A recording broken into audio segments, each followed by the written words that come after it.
नमस्कार खेसारी फैंस, हो जाए तैयार। जिस गाने का हम लोग इंतजार कर रहे थे फाइनल वो गाना आ चुका है। चलिए इस गाने की बात करते हैं। बेलनवे खइब। आप सबको बता दूं कि इस गाने का काफ़ी 2-3 दिन से इंतजार हो रहा था।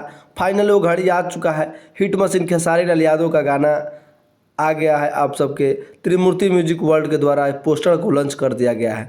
इसी गाने का बात हो रहा था। आलम जी के त्रिमूर्ति म्यूजिक वर्ल्ड के जो मालिक है उनके द्वारा बात किया जा रहा था ये गाना अंतरिक्ष में बजेगा।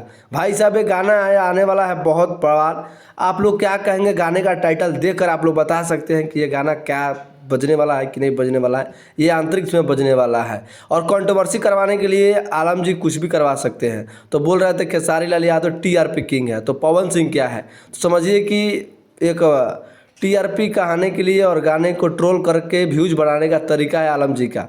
तो आप लोग क्या कहेंगे? जो खेसारी लाल का गाना आ रहा है बेलनवे खइब, आप सबके बीच में बहुत जल्द रिलीज करने वाले हैं। 22 तारीख को 6:30 पर इस गाने को रिलीज किया जाएगा त्रिमूर्ति म्यूजिक वर्ल्ड से। जिस गाने को खेसारी लाल और शिल्पी की आवाज़ में इस गाना गया है। और इस गाने का बात इसलिए किया जा रहा है कि वनु द ग्रेट और मनी मेराज को छोड़ के खेसारी के साथ में काम किया जा रहा है। तो समझिए स्टारों के साथ स्टार हर गाना हिट नहीं होता है। तो उसी गाने पे आप लोगों को बात कीजिए बेलनवे खइब बहुत जल्द आप सबके बीच में रिलीज किया जा रहा है। ये भी गाना क्या लग रहा है कि इस गाने को आप कितना बजेगा? एक बार कमेंट करके आप लोग बता दीजिएगा।